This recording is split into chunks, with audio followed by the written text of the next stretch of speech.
Hey, what's happening, Cheesecake Nation? Israel pals, Super Church Funk, and the Dave. Once again, maskless, blasting at you with another This Week in Wrestling. So, this is the week before the second SmackDown pay-per-view, No Mercy. So there's a lot to talk about in terms of what's going to be happening. You know, there's a lot of interesting stuff going on in wrestling, so we got a little bit of news for you. So as always, let's kick things off with Monday Night Raw. So, first things first, we had a little promo between Roman Reigns and Lana, which was kind of interesting. Instead of it being Rusev to come out, we actually had Lana come out. Yeah, it was nice to hear her doing something other than kind of just standing there. But at the same time, it was, I don't know. Yeah. Kind of like, it just felt like they did it just so Roman could be like, oh, he's hiding behind this woman. Yeah. Which is kind of a weird dated thing. Current year. Especially since that's like, argument. It's like what Miz is pretty much doing anyway, so. Yeah, but like, it's it would have been one thing if he was like very obviously doing it, like yeah, what the Miz does. That's just not Rusev's like this character was at more all. of like the let me insult the woman to get the guy angry thing, yeah. which is like very old school wrestling, but it's also like very shitty. Yeah, it doesn't seem like Rusev would even want. You know, they tried to come up with a reason as to why Lana would be out there instead of Rusev, and they didn't do a very good job. She asked him to stay in the back, and yeah, it was so weird. It was a weird for a while. So, but at the end of the day, Rusev comes out. They just kind of beat each other up, and then they get a match at Hell in a Cell. And Reigns did the most face thing possible of attacking Rusev from behind. So, going on for the first match of the night, which we were told this was going to be for the championship, but nobody bothered to tell us after the fact, so everybody was confused, when it was TJ Perkins versus the Brian Kendrick.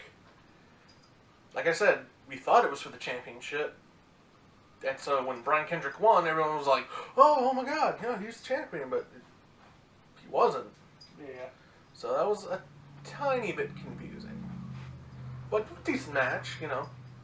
They gotta give Perkins some time on the mic. Oh, absolutely. He is just not over, but nobody knows anything about him. Yeah. You can't just assume that everybody is like us and, you know, watch the Cruiserweight Classic, you know. Like, not everybody's interested. Not everybody has the network. Guys just can't, so we can't do the work for you. We don't even have 20 subscribers at this video. So, we can't do your job for you, WWE. You gotta, like, put interest. Like, you gave them a kick-ass opening theme, and you gotta do more. You gotta give them some mic time.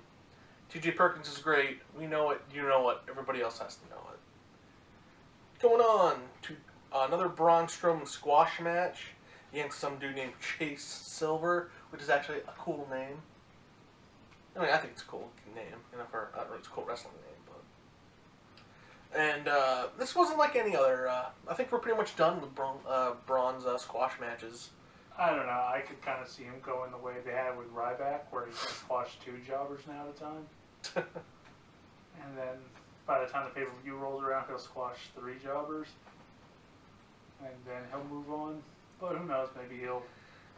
I just with the brand split, I don't see enough guys to really want to just be like, oh, let's just destroy some people. I mean, like, it's just what he said, you know, bringing him, like, a real, like, challenge. So hopefully we will give him some actual person to fight, but who knows. Next up is an interesting little snacky cake match between Sami Zayn versus Titus O'Neil. I don't really know what to say about this match. It's just weird, like, oh, a new gimmick for Titus, but then he loses, so. Yeah, but I think it was an alright match all around, you know. They finally give Sami Zayn a well-deserved win, so let's keep it going. Because you guys put a lot of time and effort behind Sami Zayn, especially down in NXT, you know, and when he came to the main roster, he's just kind of underwhelmed, especially with that whole feud with Kevin Owens, you know.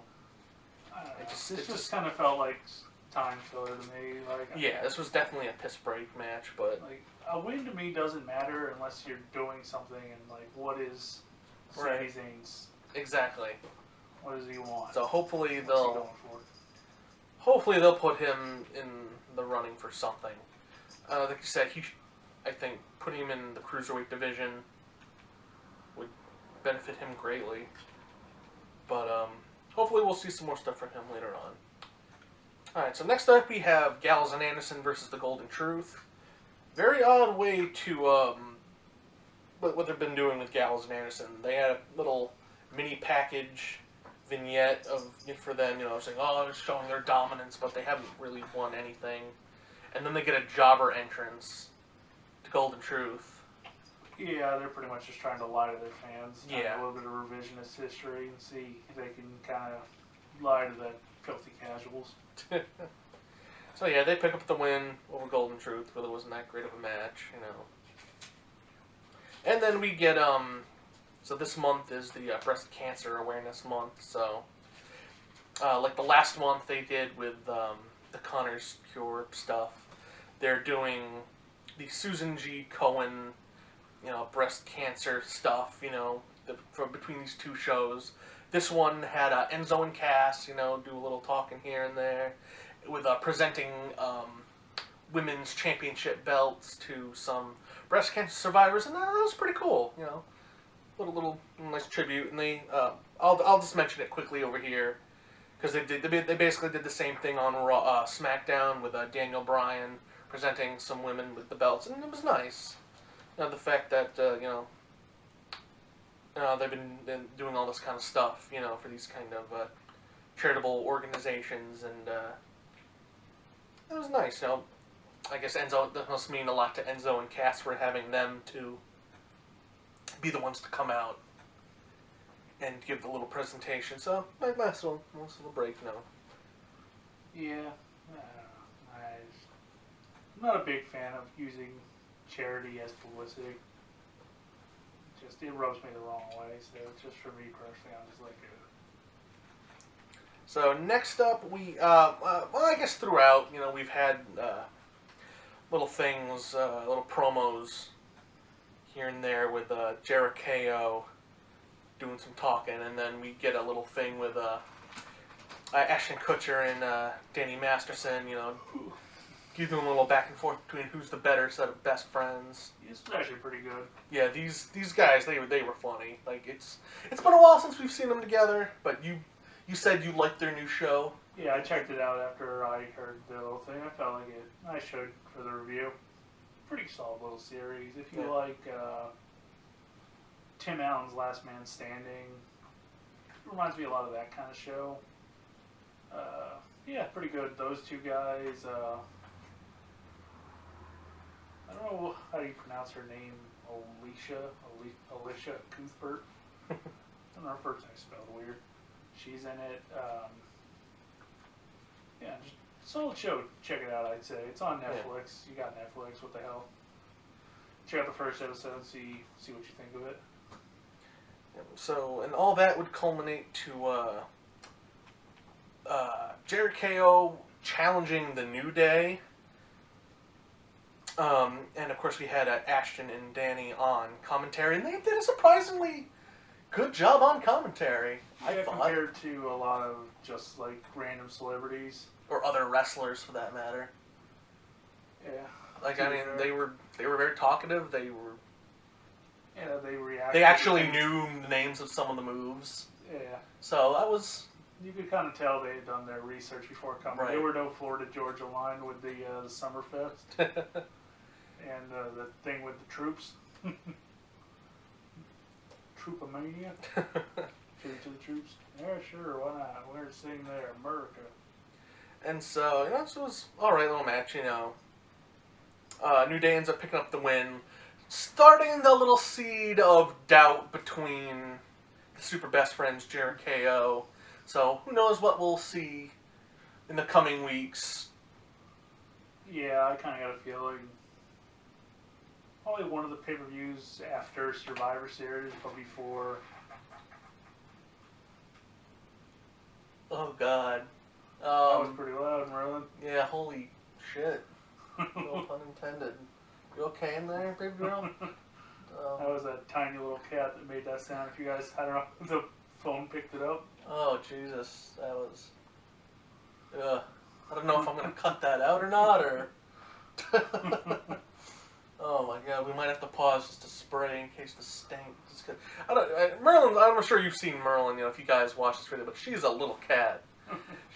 She's a little cat, but dadgum, she is stinky ass little thing. I don't know how one little cat can just produce such a massive stink. But, any old who, moving along from cat poops and whatnot, back to wrestling. Next up was, another, I was saying something before Merlin interrupted me. Yeah, I got a feeling sometime probably after Survivor Series you'll see the Jericho and KO thing. Oh. Oh, did it just hit you? Oh god, it's coming over here. Hold on a second. Pause for the cause. What do you eat? Like, there's got to be more to what you're eating than what I am feeding you.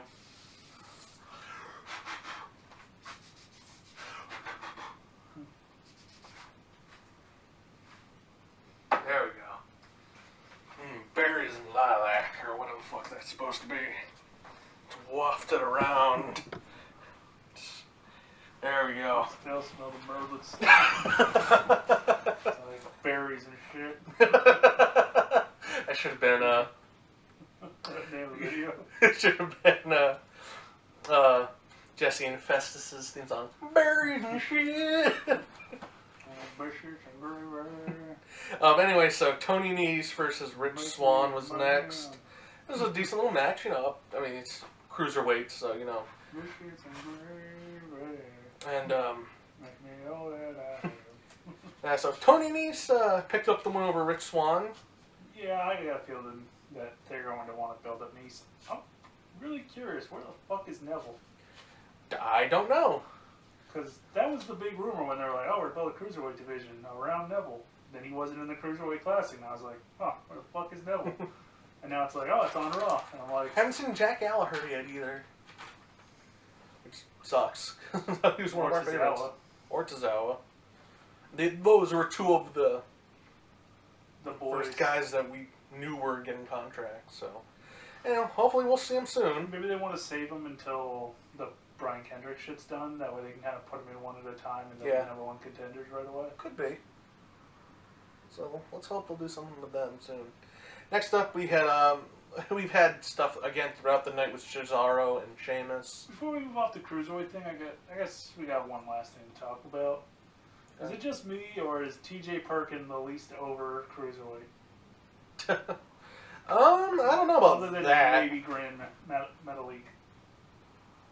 Like Rich Swann, super over. Nese, fairly over, especially music. Yeah. Cedric, obviously pretty over. Brian Kendrick is more over than TJ. Metalik and is Lindsay Dorado showing up on Raw? I can't remember. I know he did an NXT show. Maybe Gulak. Let's say. Yeah, he showed up. Showed up last week. Shows you how little I remember about it. Who did he wrestle? Another cruiserweight? That was him and Gulak versus Cedric Alexander and Rich Swann. Yeah, they weren't going to get over compared to the two most over cruiserweights. Yeah. Not really a fair comparison, but yeah. It's kind of sad. Perkins is just kind of he's the champion, but he's definitely not as over as he should be. So, get your shit together, WWE. Give that guy some stuff to do. Well, to be fair to WWE, he doesn't really do anything. He wrestles. Like, what's his gimmick? He's kind of nerdy. He looks like he's 15. So, yeah, moving along from that, continuing the whole Sheamus and Cesaro thing. They're traveling together, I dug this. Yeah, this is some funny shit. Get my suitcase. He throws it on the ground. And I got to point out, I did appreciate the fact that they pointed out that Mick Foley ordered them to travel together, so it wasn't just like they were Yeah. randomly said, good shit. Yeah, so these are very funny. I hope they, like, that's their gimmick. Like, they hope they do a better job of it than, like, the Kane and Daniel Bryan one.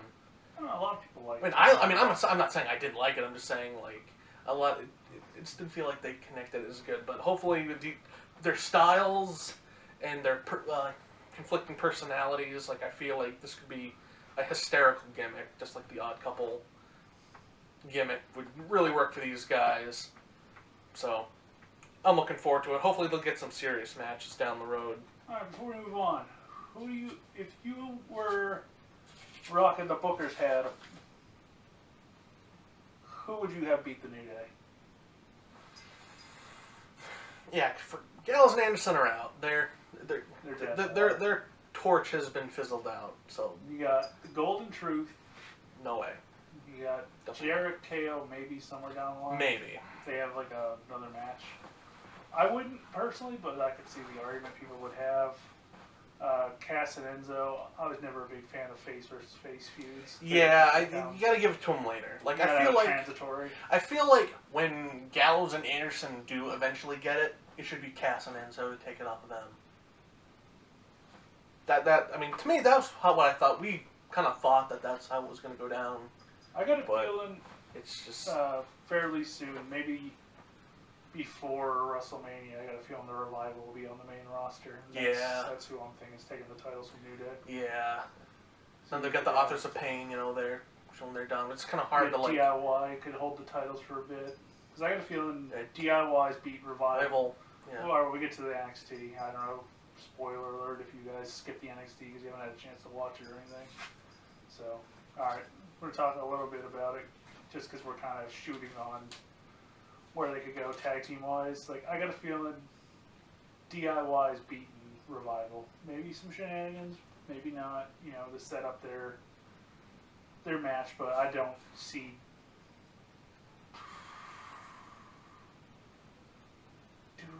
DIY beat the Authors of Pain. Well, who can you see beating the Authors of Pain?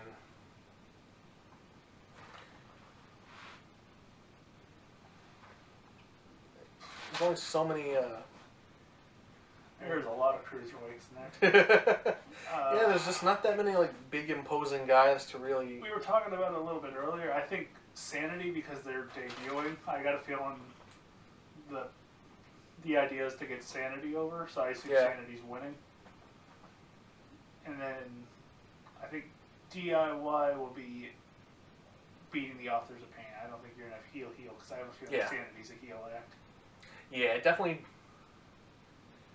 doesn't sound like a face team, but who knows? I mean, you never know.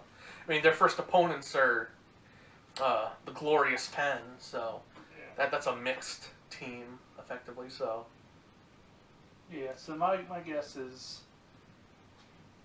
maybe by I don't know because I don't know when NXT Toronto is, but I assume sometime after that, whatever the next takeover is, probably where the Revival are going to drop the titles and show up on.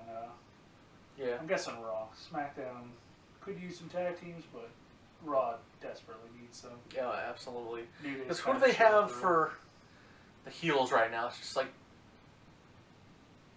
on Raw. I think Puerto Rican salesman. Oh God. The Good Brothers. And I think that's it. Yeah, I don't think they really have any, unless they're planning on making, like, depending on how much they're going to go with a KO, if Seth is actually going to pick up the title. I mean, granted, they can always throw a couple of the cruiserweights together to form tag teams, too. So who knows? And then you've got Cesaro and Sheamus. They're probably going to end up being face with, I could feel they're going to do what Miz and Mizdow were doing. Yeah. Where, like, pretty much the angle is Cesaro's over, Shamo isn't.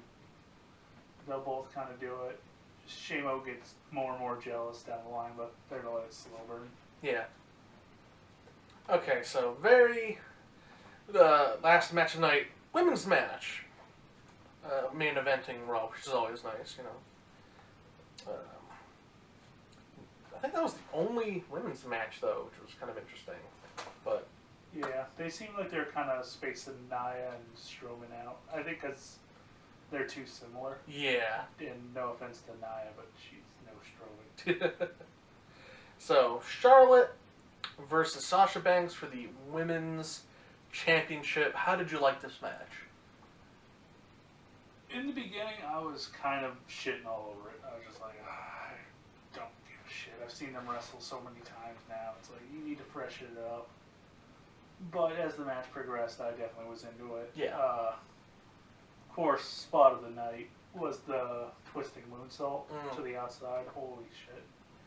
Because, like, the first camera made it look like she didn't get all of it, but then the second camera, she most definitely 100%. Absolutely. I've been talking to a lot of people that are Sasha Banks fans online. I'm trying to find anybody who can give me the argument how Sasha's better than Charlotte. I don't understand why they keep taking it off of Charlotte. Like, she's just better, in my opinion. Maybe she's nursing injuries or something. She needs a slower schedule, but she's also a heel champion, so she could just play the I won't wrestle you thing. So, I don't know. I don't know what they're doing. Hopefully it's not, you know, slap ass with the title where they're just going to kind of pass it around. Back and forth. Yeah. Hopefully this will kind of separate them for a little bit. Let Charlotte go after Bayley and Nia start her feud with Sasha. I kind of get feeling. I hope so. That's Nia definitely has to get out of that. I saw something, but I don't know how reliable it was, that Paige re-injured something. And yeah, that's what I heard. I heard she's going to be out for a lot longer. I'd heard another year. I was like, ooh, that long? Holy crap. Because I don't even know what her injury is, but like I said, I have no idea if this is super legit. It was just something I saw on Facebook. But is she also, was she in the same stabbing as fucking Alberto Del Rio? Jesus Christ.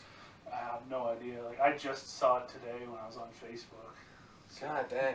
I hadn't researched it myself, so I don't want to put out bad information to people, but that's what I had heard. It said, like, out for another year, and I was like, what the fuck? Because I don't even know what her injury is. Like, did she need neck surgery or something? That's the only thing I could think of. They got, like, a year-long neck fusion. Alright. I feel like I would know if it was something that major. Yeah. But yeah, it did start off pretty damn slow, but the match did pick up. And Sasha, I kind of like the ending, you know, where it looked like they were going to do the same thing where, Charlotte, does the thing, and then Sasha immediately reverses her reversal to get the 1, 2, 3. So Sasha is now, once again, the women's champion. So that should be interesting to see who they're going to put up against her. I'm assuming it's going to be another one on Raw too, didn't she? Did she? Yeah, she had to have. Yeah. Yeah, because then Charlotte won it back at the pay-per-view. So, yeah. Weird. Yeah, that is kind of weird. But, alright, so that's pretty much it for Raw. So, don't touch that dial. We are going to move right along into SmackDown. First, starting off the first match, starting off the show, it's Bray Wyatt versus Kane. Or it was supposed to be. Until Bray Wyatt left the match to go find Randy Orton. This is the face of Excited for his match. That's how I felt. I literally turned my TV on. It was the first thing I ever watched, and I was like, really? This is what you greet me with? Alright, so running through those little promos real quick. Bray goes around looking for fucking Randy. Randy traps him in a storage container. Bray starts hallucinating and he thinks he sees Sister Abigail. Randy goes back to check on him. He's gone. Next match. I have one idea. Because obviously Eva hasn't come back and she's off suspension. What if Bray is entranced by Eva and he views her as Sister Abigail? Ooh. And he's just like creepily in love with her. Because he did come back with those red highlights. Just a thought. I'm not in my prediction mode, but that gives Eva something to do. Either she likes it or she doesn't like it. Either way, it gives her a solid thing to kind of dig her teeth into. Yeah. She doesn't actually have to be Sister Abigail. He could just, he's fucking crazy. Yeah. It's kind of like Leatherface, where he's always trying to, like, fucking steal people. He thinks they're someone else some of the times, and, just whatever. Michael Myers kind of thing, where he's trying to hunt his sister down. Jason Voorhees just hates kids fucking. Yeah, I can totally dig that. I think that would be a pretty cool little angle. Yeah. So then we had another fucked up little finish to a match with Nikki Bella versus Alexa Bliss. I gotta say one other thing though about it. It just kind of popped in my head. You know the one really good thing about having Bray Wyatt with Eva Marie? What was that? She doesn't have to wrestle. You have the lights go out, do the Bray Wyatt like Bray, like scary sound thing, and then the girl's just knocked out. Like you never saw the guys put their hands on her, but it's implied the Wyatt family kicked the absolute shit out of her in the dark. And then Eva can just kind of slowly saunter over there and get her pins. They definitely need to like brainwash her. Oh, I think I think that's the Bray thing to do. Give her weird shit that she obviously doesn't want. But then she kind of comes around on it because she's winning all her matches. Yeah. So, I think that would be pretty cool. I would do that. So, again, the next match, or was supposed to be, Nikki Bella versus Alexa Bliss with Carmella on commentary. But Carmella ends up, fucking around in the match, get disqualified. And then we get Carmella and Alexa Bliss versus Becky and Nikki. How did you feel about this? Alright, so Alexa Bliss is your #1 contender. There's one thing you should probably do, is make sure she looks good. You kind of fucked up royally on that. Yeah. She was probably made to look the weakest of the four. And she's not supposed to be like a cowardly heel. She's just kind of like as the French would say, a cunt. That's kind of her gimmick. Like, she's not supposed to be cowardly or like a Miz kind of, like, he's not a good wrestler, but he's, dastardly. Like, she's just supposed to be, like, mean and cut Mike. Like, her gimmick is kind of the Mean Girls gimmick. Like, I could see her scratching and using, like, those kind of cheap moves. Yeah. But yeah, they definitely made her look the weakest in the four-way, which is the stupidest thing you could do. But to be fair, in the end, she wins with her Twisted Bliss. Yeah. The Sparkle Splash. I don't know why they got rid of that name. Sparkle Splash. And then they had, like I mentioned in the Raw thing, they did the thing with Daniel Bryan and the breast cancer, so we're not going to get into that because we already talked about it. At least he didn't fuck it up. Yeah. Next up, we had Hype Bros versus the Vaudevillains. Now, we're both big Vaudevillains fans. Not 100% on the Hype Bros. I mean, who my boy is, but, How did you like this match? It was alright. I'll give him that. Mojo's hammer. Yeah, that, I don't know how to feel about that. I could dig it if he shortens the dance down. It was like way too much shit. It was like some of the best dumb shit is some of the most over moves in history. Yeah. The People's Elbow is a dumb shit move. The Worm is like the king of dumb shit moves.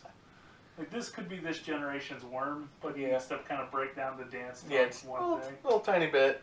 But yeah, that was pretty... And then the sit out, I don't know what the hell you would call that thing. Conquer. Noggin knocker. That was pretty interesting. And then we had the Ascension out on the ramp for most of the match.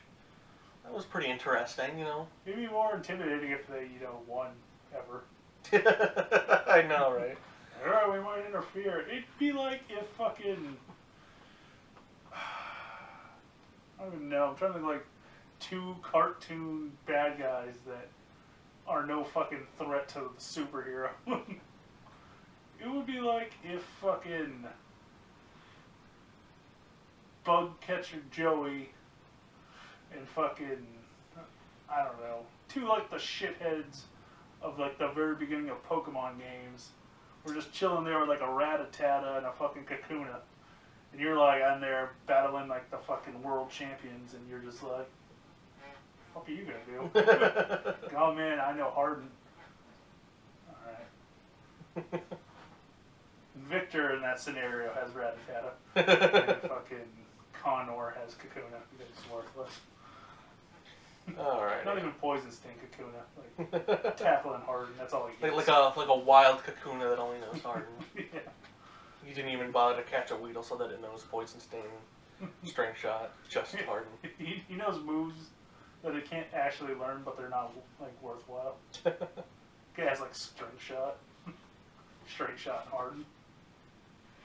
Alright, continuing on. Alright, so next up we had another great Dolph Miz promo. Had the little vignette of, you know, his failures. And then... Shot like a 20 for 20. That was kind of cool. I yeah, that was pretty awesome. And then... Who the fuck saw this coming? 2 members of the fucking Spirit Squad. Mikey and Kenny. Mikey and Kenny, holy crap, that was pretty cool. Like, I mean, Kenny's still in great ring shape. Mikey not so much. It was cool they actually used the Spirit Squad finish. Yeah. The flying pancake or whatever you want to call it. That was pretty cool. Like, I gotta admit, it was cool to see him. You know. But yeah, like we will get into later. I say give Kenny a job. Mikey not so much. So yeah, we're gonna get into their match, you know, when we talk about the card for the No Mercy pay-per-view. So we'll get into their thing. But this was a great promo. Yeah, it's cool to see Kenny and Mikey. So not much else to say. Then we had Jason Jordan versus just Jey Uso. And it was a quick match. Obviously, this was just a... But the card said Jimmy Uso. Did I? No, you said Jay, and it was Jay. You wrestled, but the card that was like showing the match said Jimmy Uso. Oh, okay. Okay. So yeah, but Jay wrestled him. Pretty solid little match. It was pretty quick, you know, but this was definitely to drive the story along.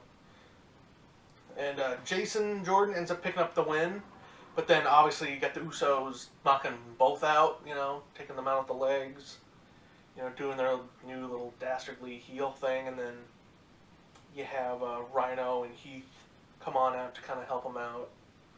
Not the Usos. Let's take them out, boys. Fuck America now. Dicks. Yeah, alright, I have to bring up one thing during this segment. Heath and Rhino's theme music. It's on just... the one-man band, but there's 2 of them. Yeah, it's just Heath's theme song. So, that's going to be an interesting match to see. Again, we'll talk about it in a minute. And then the next match was Jack Swagger versus Baron Corbin. Yeah. Now, you're a big Swagger fan. I am. Not a very big Corbin fan. I'm coming around on him, but I still wouldn't say. Yeah, you're not going to buy his t-shirt anytime soon. I wouldn't even go that far. I wouldn't fucking... I'm at the point where if he was like, hey, can you hand me a water bottle? I'd be like, alright, I don't fucking hate you. So I can put up with him. I'm coming around on him. Yeah. So, that being said, how did you feel about this match overall? It was just kind of a little bit of nothing. Yeah, it was just a little flavor. It's just a little start of their feud, just a little spark to ignite their feud. Yeah. You know, obviously, Swagger gets the rather controversial victory over. Obviously, Corbin didn't tap, but the commentators fucked it all up. Like, Jables should have been kind of like, I don't know, like both the face commentators kind of were like, oh, tapped? Yeah, he tapped. Like, what the hell wrestling match were you assholes watching? Yeah. It's very crazy. It gave Baron Corbin a chance to show some personality, though. So Yeah. all in all, I didn't really have an issue with it. I know some people like that was their bugaboo this week. Yeah. I don't know. I didn't really have an issue. A little flavor, a little controversy. I'm glad we got a new flavor of controversial win. Yeah. As opposed to every other flavor we usually get of the distraction roll up or the ref bump. And Swagger would have won, but he doesn't because the referee wasn't paying Jesus attention. Christ. Sugar. You sit there. Okay, sit there. There we go. Alright. So. And then the last bit was just the promo between Dean, AJ, and Cena. I'd actually recorded SmackDown because I think I was taking a nap or something. I was just like, I completely forgot there was SmackDown. So when I got up, I went to watch it, and like half of this promo was cut off. Right. Like, it overlapped. Yeah. Which is the first time I've ever seen SmackDown overlap. Oh, that happened to me last week. Yeah. Cause was it this Raw? No, it was this Raw. Yeah. It cut out, and I actually had mine set to like 15 minutes later, so I had to go on online. I had the same thing happen because because I'm watching all the superhero shows, and then I'll come back and fly through Raw. Yeah. But I just didn't happen to catch it by the end. So yeah, Dean and AJ pretty much go off on John Cena, not letting him get a word in edgewise. You know, he's just like, I know what you're gonna say, blah blah blah blah blah. It's like, shut up! I know what you're gonna say, blah blah blah blah blah. And then Cena's just like, talks cheap, and then he just spears Dean Ambrose, and they all get into like a big kerfuffle. And it's just what it is, just to drive home their little stories. So I am looking forward to their match. You know, I think it's going to be entertaining, to say the least. Alright, there's one kind of last thing to talk about before we roll on to NXT in the future. Thoughts on triple threats? Been getting a fuck ton. That is true. We have been. I've seen a lot of people. I was watching JR's podcast, and I can't remember who it was, but I think it was just like more of a wrestling commentator kind of guy. Like, I don't think it was a professional wrestler, but they were talking about like just for the next year, no more triple threats. Just put it back in the old Booker's, toolkit, and get rid of it. One-on-one matches for 1 year because they're overusing it. Yeah. Because it seems like every pay-per-view we have a triple threat now. So yeah, I'm kind of on that. I mean, I don't hate triple threats, but we've seen too many of them recently. Yeah. If anything, you just cut down on them just every once in a while. I feel like this would have been a better match if it was just Cena and Ambrose one-on-one number one contenders match. You could have AJ on commentary, kind of pulling the Dungeon of Doom. Whose side is he on? Yeah. Like bullshit angle where like AJ is kind of like, I'll help one of you out. Like, who do I want to fight, kind of thing. Yeah. But then he keeps kind of making it look like he's agreeing to team with one of them, and like neither one knows who to trust. But really, he wants their match to continue until like one of them hurts the other. Right. Just kind of your good typical heel douchebaggy thing to do. So like, I feel like that would have been the better story as opposed to a triple threat. Yeah. But I don't know. Anything else you got to say about SmackDown before we roll on? No. All right, rolling on. We're going to give you our predictions. All right, guys. These are our predictions. For the no Moisey. So, the pre-show kickoff is Diet Mountain Dew presents the WWE pre-kickoff show with Baron Corbin versus Jack Swagger. Swag Bag. I hope, but I hope so too. I got a feeling Corbin's winning, so my heart, Swagger, my mind is telling me though that fucking Corbin's gonna win. Yeah, I got a feeling too. Either that or Smoz. I don't see Jack winning clean. Yeah. Maybe like Jack's going to win, but Corbin just walks out, or they Could just be. kind of fight to the back. Something like that. I can't imagine. Not a Corbin's traditional not 1, tapping 2, to the 3. ankle lock, the Patriot lock. Yeah. And I don't see him getting a pin on him. Right. Unless it's like some ridiculous, like Corbin had his foot on the ropes and Swagger was able to kick out, so then, turnabout's fair play, Swagger gets a foot on the rope, some dumb shit like that. Yeah. Alright, so the rest of well, let's just do the non-title matches first. So, Randy and Bray. This is, at first, you would just, the last match, if Randy hadn't gotten injured, they definitely would have given it to Randy. Yeah, Randy's come out pretty much on top of every single vignette they've done. Except for the last one.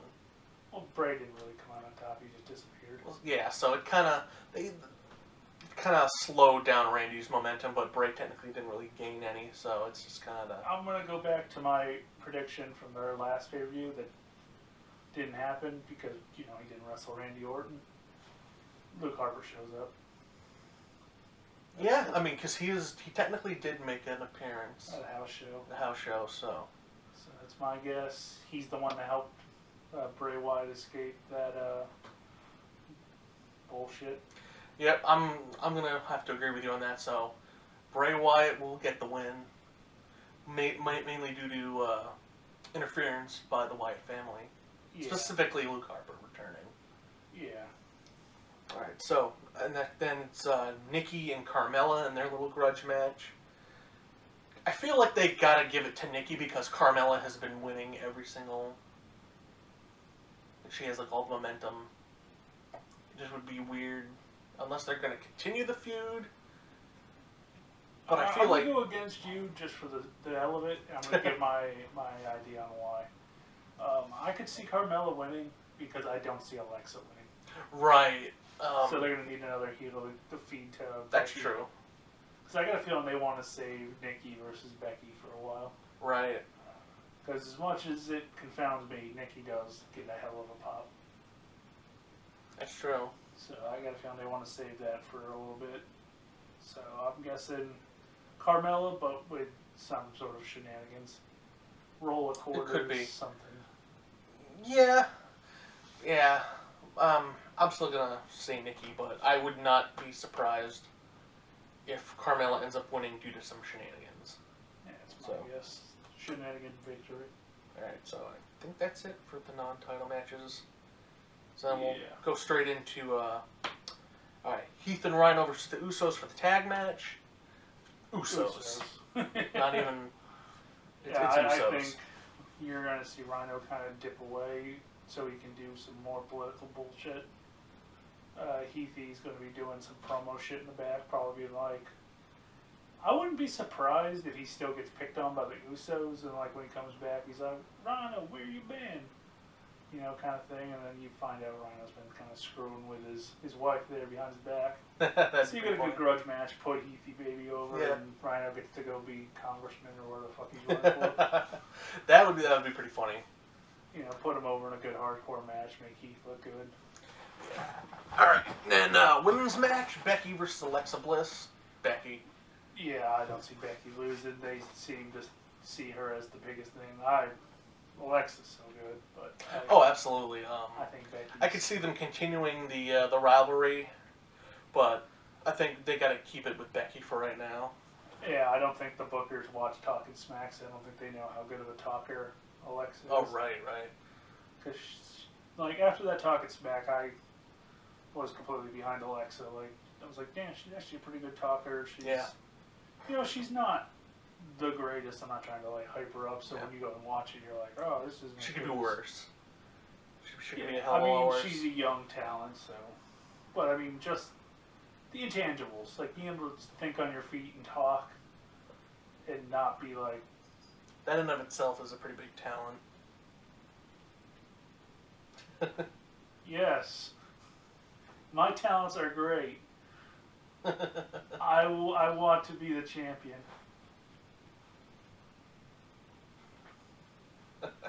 And if you need to see the opposite of that, watch like Natty and Naomi. Love you girls, but bad on the mic. Keep the mic away. And obviously we have the world title match. Triple threat. We're saving it. Okay. Saving it. The world title match, triple threat between AJ, Cena, and Ambrose. All right. I'm very interested in seeing who you think. I'm going for Cena just because they keep. I think they're saving Cena's 16 so they can fucking market it. I'm guessing that's like that's a a good point. Maybe a Survivor Series kind of thing. I got a feeling I mean, Ambrose is taking the pin. I feel like, yeah. I feel like him actually breaking the record.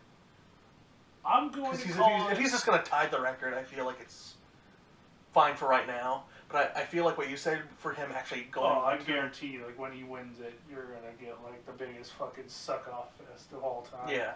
Like you think fucking Jables is bad when John Cena's in like normal mode. Wait till he wins the title. He go, greatest champion, big match, John. I let him fuck my wife. It'd probably improve our sex life. Like, all right, I'm going. Cena hits the AA like a second or a third one on Dean Ambrose, and then AJ like throws Cena out, gets the pin.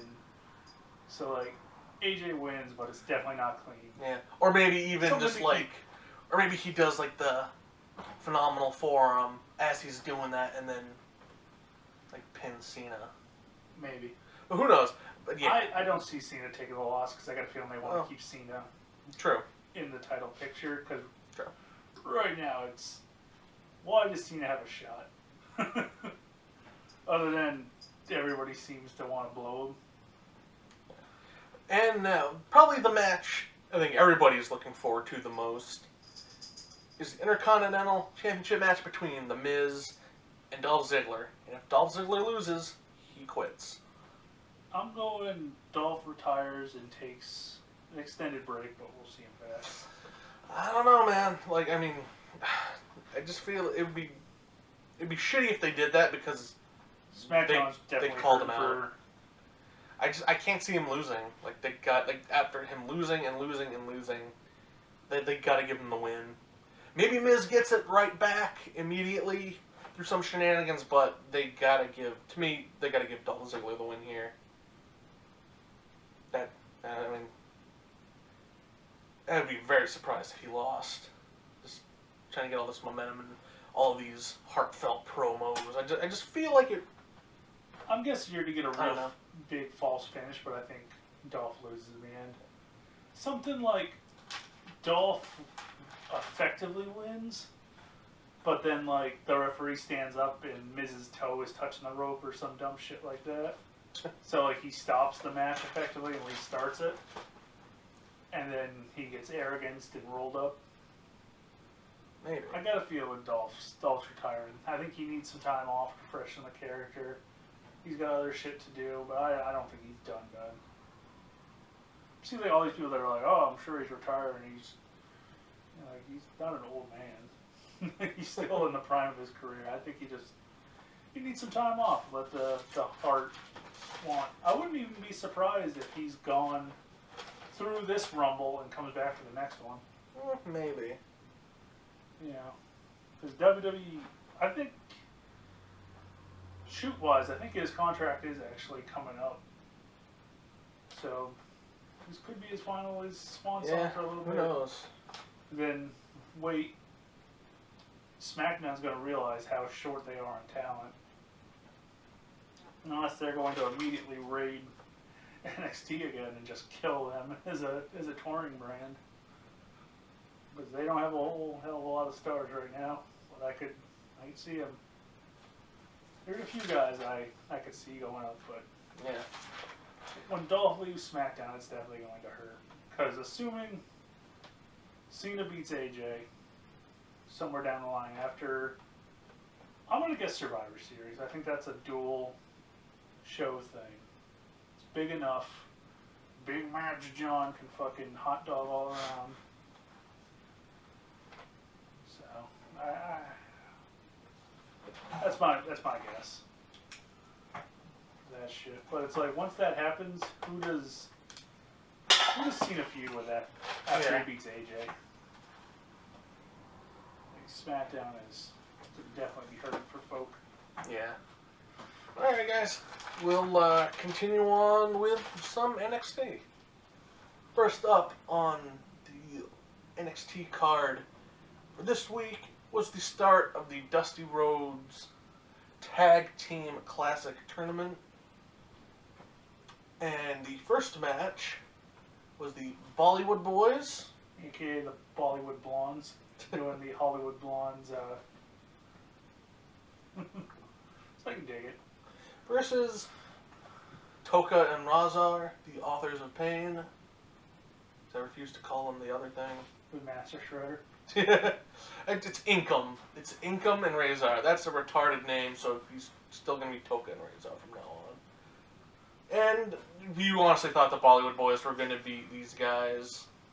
You're high. Yeah, it was a pretty one-sided squash match. Authors of Pain win with the last chapter, which is their Russian leg sweep clothesline thing. I'm kind of sad they didn't stick with the sidewalk slam with the kick on the side of the head so they would spin on it. I dug that. That was a cool finisher. This one, it's just alright to me. It's super safe, which I can guess I dig. Yeah. You're not going to get hurt on this one. It looks fairly devastating, I guess. You know what move I really liked they were doing? The double power bombs where they smack the two guys together. Yeah. And they need to start doing that again. That was cool. Yeah. So. All right. And then next up after that, we had Rich Swann versus a newly Princified Patrick Clark.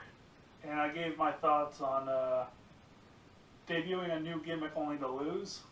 So, I don't like it. I don't know.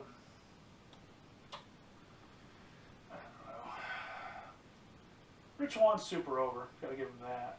Yeah. Solid match. Clark, I didn't think was super great. Yeah, it wasn't that interesting, but again, it could have been a lot I never worse.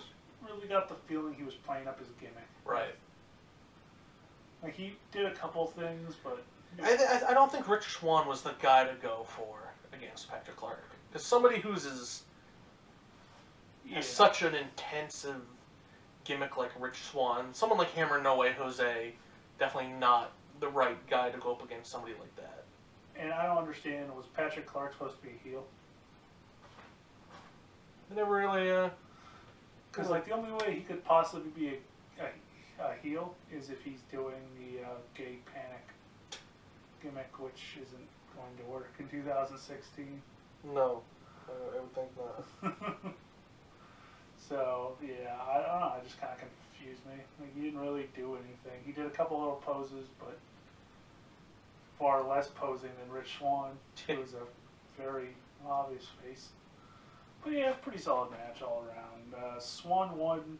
I don't know if he had a new finisher this week.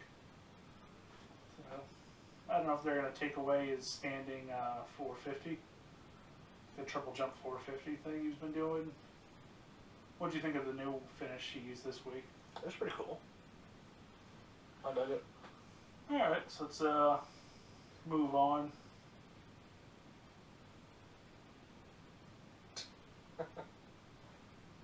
Sugar's just like, y'all talking about wrestling? Where's Finn Balor? I want to see Finn Balor wrestle some more. He's not wrestling. Yeah, so we haven't come up with another wrestler for Sugar to like in Finn Balor's absence. So I think she's hopped off the Dean Ambrose train. Like a lot of people. So we need to come up with a new favorite wrestler for old I have to Sugar. rub in everybody's face, the Nan Nan Boo Boo, because I remember when the Shield first debuted and everybody was like, who's going to be the guy? I was like, Seth Rollins. And everybody was like, oh no, it's going to be fucking Dean Ambrose. He's cut such great promos. I was just like, we'll see. And like, oh, Roman Reigns, he's the guy. He's so big and muscly. I was like, oh. So Seth Rollins. Alright, so next up we had the fucking sexually Australian lady squad. Billy Kay coming out with Peyton Royce versus... We should probably fix that. Peyton Royce came out with Billy Kay. Oh, yeah. Billy Kay is not the outside. Yeah. My bad. No, so it was Peyton Royce versus Danielle Kamela. Okay. Before we get into that, because we got a rant, I gotta say, I'm kind of digging the gimmicks, because it feels like Poison Ivy and Mr. Freeze, but like a sexy lady Mr. Freeze. So, yeah, as like a 1-2 punch. Mm. I'm digging it. Alright, so... Her gear's cool, too. Has like the little, like, almost like... see-throughness. Oh, you're talking about Peyton Royce? Yeah. Yeah, it's got like little tongues and such. Yeah, whatever you want to call them. But yeah. That's pretty cool. So, alright, so naming your girl who came in there Kamala. No, it was Kamela. Close enough. It's even worse than... Kamala would be a little bit different, but it's literally Kamela. Well, his name's Kamala, the Ugandan giant. Yeah, I know, but... Wait, are we on the same page about why we're weird about this? That her last name was so close to Kamala, the Ugandan giant? No, I was going to say Carmella. Oh. No, I just was like...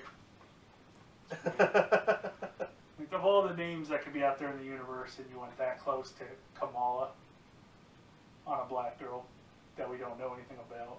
Like, is she supposed to be related to Kamala? Was he having, like, normal children, like, after he left the tribes or whatever in Uganda, abandoned kimchi? He's just like, I will go make a baby and she'll fuck up my last name. I assume Kamala only has one name. I don't think he ever had a last name. Yeah. So, I don't know. It was just weird. I was just like, it would be like if you had anybody, like if somebody's name was Steamerboat. Like, or like Flair, but spelled different. Flare. Yeah, just like Rich Flair. Yeah. Alright, so yeah. Change her fucking last name. Yeah, so stupid on the last name. Cause there's not many women wrestlers who are rocking a last name right now. Yeah. It's Summer Rae, but it's like a pun effectively. Alright, so next up we had Dan Matha, who was supposed to be the new dude on the block, get the shit pushed in by Samoa Joe. So, yeah, it kind of hurts Matha as a character. I don't know how I feel about that. Like a boost in the short run for Joe, but it kind of kills somebody. Alright, so then the last match of the night, which was another first round match in the tag team tournament, was the team of Andrade Cien Almas and Cedric Alexander versus the Revival. Not a bad match. Not a bad match at all. I personally thought. Yeah, the Revival. I had kind of one issue. Yeah. Is how dominant early on the faces were. Like, I get it, you gotta shine the faces and then the heels cut off, and I get it. I get the argument for it, but it's like, these are your tag team champions, and not only that, they're your very dominant tag team champions versus two guys that just slap themselves together because they want to compete. Like, I don't know, it just felt a little weird. Oh no, I agree. Like, it's... Like, I had no issue one-on-one, but when it came to, like, the tag team shit, it just felt weird. But after, like, the early initial thing, like, the Revival pretty much had it in hand the rest of the match. Yeah. They dominated pretty heavily. Last thing really to talk about, heel turn. Oh, yeah, heel turn from Andrade, which was... A lot of people didn't expect that. I did. Kind of. I was just kind of like... As soon as, like... getting over.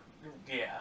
So it's like, it makes 100% of sense. Like, as soon as, like, he, you know, was just kind of standing there and there's a little bit of pause, I'm like, oh god, this says heel turn written all over it. He did a hell of a job, too, with it. Like, he looked very brutal. Oh, yeah. It could have looked just, standard, substandard. Yeah. Did a good job. It'd be interesting if he kind of went back to a mask, but has like an evil version. Just to kind of like... Yeah, I understand WWE's point is they feel like you sell with your face. And I can understand that, but at the same time... WWE has no evil luchadors right now. They have 4. They have 4 face luchadors. Yeah, I mean, I'm of the opinion that the money you make off a mask is worth more to me than seeing someone's face unless you feel like they're just not being able to get over with the mask. Yeah. Like, I'm big on masks. Yeah. I feel like you throw them in a mask, you could probably do something. Instantly recognizable. Yeah. Makes him stand out. But the fact that he's already debuted without the mask, I don't know. I don't know what they're going to do with him. I feel like they need to give him a different moniker than 100. Yeah. I don't know what, but something. Something crazy. Yeah, like, I don't get it. Maybe it's supposed to mean something and I don't get it. Like it's some sort of Spanish pun, maybe. Right now, his name sounds like 100 almonds to me. So. Andromeda, 100 almonds. So, alright, that's NXT. You ready to move on to Lucha and wrap up this? Indeed. Alright, so what did we kick off with? We kicked off with a women's match. Technically, we had the wheel spinning to set us up. Yep, we had Dario's Dial of Doom. Chris spinning around and it lands on Prince Puma. And for the first time since he's had the wheel, the match didn't immediately start. Right. So it's kind of a little. I mean, they get a little reason that he recognizes that he's Prince Puma, so they made him Matanza the main event. But we'll get into that when we get to it, which will be really quickly. Ivelisse versus Mariposa. Very nice little match. Yeah, I dug it. Ivelisse's attire was rather interesting. Was it actually spiky? I was having a hard time I think it's just kind of made to look like metal, but I don't think it actually is. Yeah, well, I mean, it definitely looked like it was studded. I had a hard time. I had a hard time figuring out what that shit was about, but it looked cool. But anyway, a neat little match with Marty obviously on the side. I think they're definitely building to some sort of story, especially now that it looks like her boyfriend. Oh, I think it's Sami Callihan. I think that's who he was. I'm not the super ultimate fucking indie mark. I can't tell you everybody and everything, but I'm pretty sure I recognized him. So yeah, I don't know where they're gonna go with that. I mean, Marty being creepy is just kind of his thing. So I don't know if that means they could go storyline or. It feels weird that they would do a promo about it and not want to move that forward. I think it's kind of more about she has a creepy boyfriend who's I'll fight anybody. It'd be kind of cool if we did get that going along. He ends up being an abusive asshole, so she gets back together with Son of Havoc toward the end. I could see something like that. Because they did give him a little drop. Son of Chaos. Son of Chaos. Yeah. Yeah, I could dig some. Being obviously he has the flask, so yeah, he likes a little bit of the drinky drinks. Yeah, I could dig a Mom of Havoc and Son of Chaos versus Ivelisse and her evil asshole boyfriend. Yeah, that's what I call it, the Mom of Havoc. So yeah, let's roll on. Yeah, I can't remember if this happened before or after the next match, but we'll just pretend it did, just to save on time. Johnny Mundo once again goes in Dario's office. Yeah. We're demanding a match, and he's just oh. Yeah, which is weird. I don't understand why Dario doesn't like Johnny. But, I guess just because Johnny's a serious threat to his brother. Yeah, or maybe just because he doesn't like people demanding things of him because he's the boss. Yeah. Or El Jefe, as they say. Yeah. And so, just to kind of tweak his fucking balls a bit, he fucking gave Jack Evans the shot. the shot. The gift from the gods. So I thought that was kind of Oh, funny. I did find out why he's been acting so weird. I guess during the tapings he broke his jaw and his jaw's wired shut. Oh.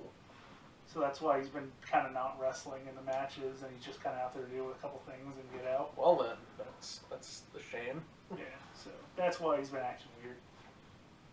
Because like they're not shot in order. Like apparently, like a lot of the shit they've been showing on TV was some of the last things they ended up shooting. So yeah. All right, so the next match was the second match in the best of 5 between Tejano and Cage. Just more of the same. It really wasn't that interesting, to be perfectly honest. Oh, I fast forwarded through it. Yeah. I don't give a shit about Tejano, and I super don't give a shit about Cage. And so, yeah, Cage picks up the second win, so they're probably going to do exactly like what they did with Cesaro and Sheamus. Yeah, that's my So. Yes. And then I can't think of any other promos that happened. There was one at the very end. Other than the one at the end. So we had Prince Puma versus Matanza Cueto for the championship. Puma wrestled a wrestling clinic around fucking Matanza. Yeah, that was That was nuts. The more we continue on in the season, the more and more I'm just like not into the monster.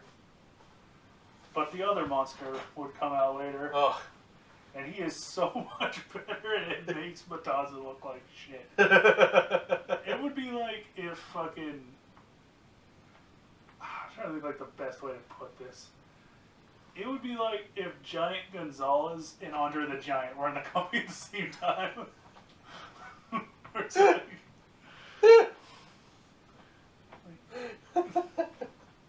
Matanza could do a couple cool things. I'm not going to completely shit on him.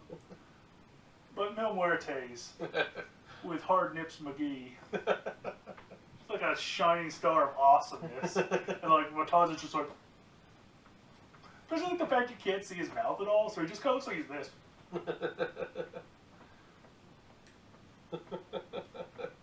His like eyes are always super bugshot. He's like... I'm just like... Alright, so... Yeah, the end of the match was... Mil costing... Puma was pretty much going to win. Oh, yeah. Mil came out, murdered Puma.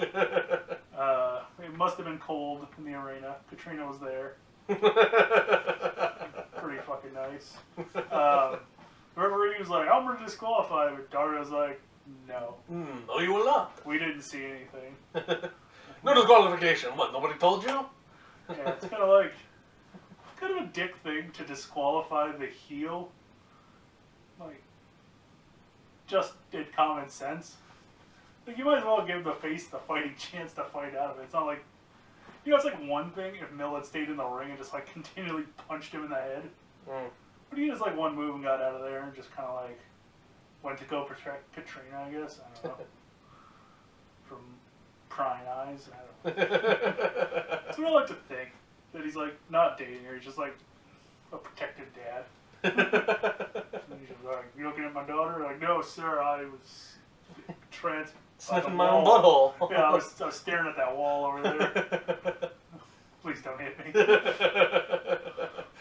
So, yeah. Yeah, pretty solid little thing. Alright, so the final thing.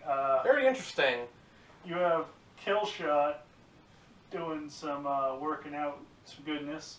He receives... Joey Ryan comes over and fucking dick first. So, you know, to immediately flaccid out every happy thought I had after seeing Katrina come out there. Joey Ryan's fucking sack above your head. And he's just like, hey man, I got this thing outside. I'm like, who did it? I don't fucking know. Later, asshole. What am I, a cop? Detective man? Yeah, it's because I'm pulls out a pretty cheesy letter. Like this like is cheesy weird, even by Luchas. like random like cuts you left us for dead. Written in what I assume is blood, maybe, but French dressing. And like the paper was all like kind of burned. And then they had like weird, like perfectly circular cuts. It was like, weird. What? this was a little cheesy even by Lucha standards. Couldn't just be a regular fucking letter with just scribbled, "You left us for dead" written on it, but whatever. So somebody from Killshot's Past is coming. So we have 2 confirmations, because there was another vignette earlier I just popped into my head. The one about the rabbit. Oh, yeah. It's like, oh, we're coming, or I'm coming. I was going to make a dirty joke, but I caught myself. It's a family show. Right, guys. One last thing before we wrap it up. Some wrestling news. I was going to talk about the Great War. Oh, yeah, that's right. The Great War. We watched that, and it was alright. Yeah, pretty much what you could say. I didn't really watch the rest of Bound for Glory because I didn't Nobody gave a shit. But yeah, I watched the Great War, the Hardys versus Decay. Pretty solid. Matt shot a fireball. Pretty much all. It was out of no, like, it was just like, they panned him, he's like, ah! He's like chanting to some fire god, and then he shot a fireball. Yeah, that's pretty much all you need to say about that match. Matt shot a fireball at one point. They just had a random bucket of the fucking lake of regeneration. Yeah. And some reason Jeff turned into 2 different personas. Yeah, Somehow. Itchweed, and later on he just turned into Wheelo. Yeah, weird thing. Alright, so WWE news. Berto got stabbed. Jamie Noble got stabbed. The fuck?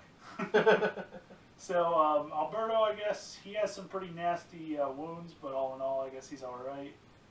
Jamie Noble, though, I heard is, not doing that well after being stabbed. I had heard he was in critical condition, but hopefully, yeah, it was a couple days ago, and I haven't heard anything since, so hopefully, he's just, they've moved him from critical down to whatever, and hopefully he's doing alright, But yeah, scary shit, so. Yeah, what the hell? People getting stabbed.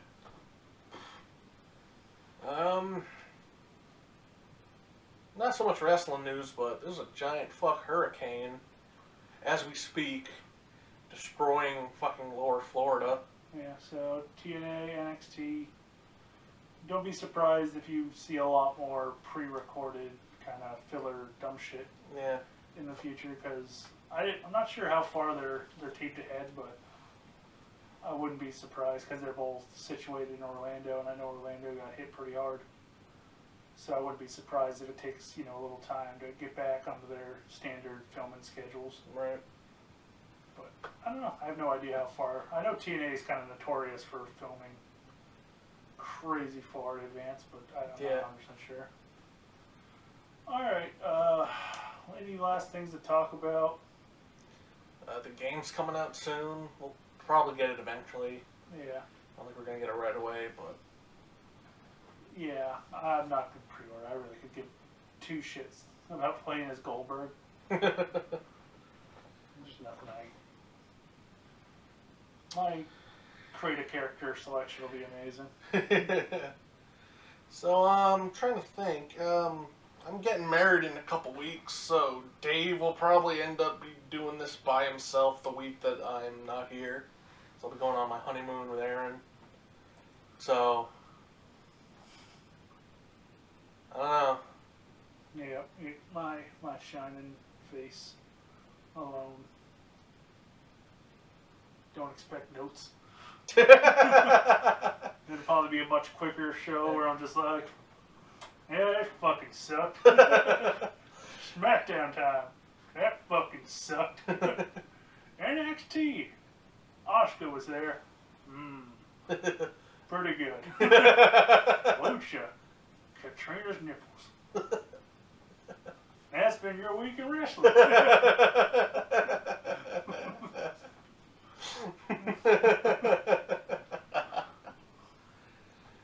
So yeah, we'll I think we'll be able to record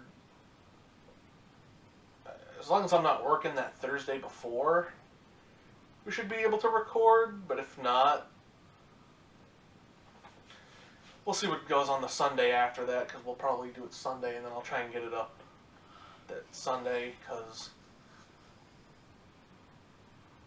who knows what's going to happen, but Obviously, the day after the wedding, I doubt we'll be doing anything. Just because, you know, I don't know. I'll talk to Erin. So she probably won't want me to, but we gotta record. It's been this week in wrestling. It's like a current year argument. It's current year. People gotta know. Yeah, definitely the week that I'll be in. I'm going to Disney World, so. Yeah, bring your snorkel. Maybe all that water will be gone by the time you get there. I was watching the storm because my grandparents live in Ormond, just above Daytona Beach.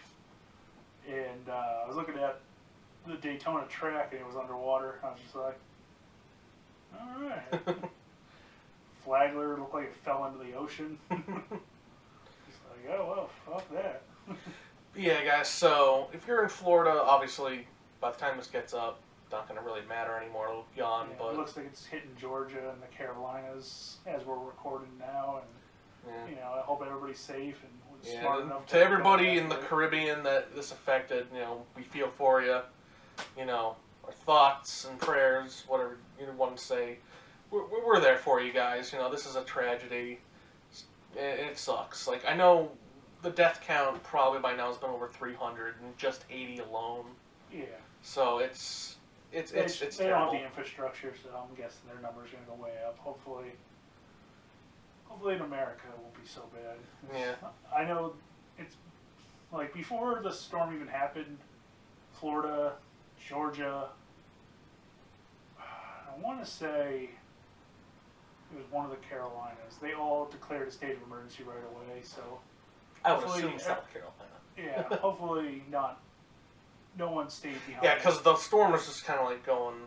Yeah, what I heard, it was moving 12 miles an hour, just kind of with 100 and something mile an hour winds, so it's not going anywhere too quickly. Yeah, so hopefully people who could and are smart enough to get out of there did, so. Yeah. That's all we can really say about that. Hopefully everybody who can get out safe and, you know, positive vibes be with you. And with that being said, guys, this is going to be This Week in Wrestling. I'm Supercharged Funk. Dave. We'll catch you guys next time.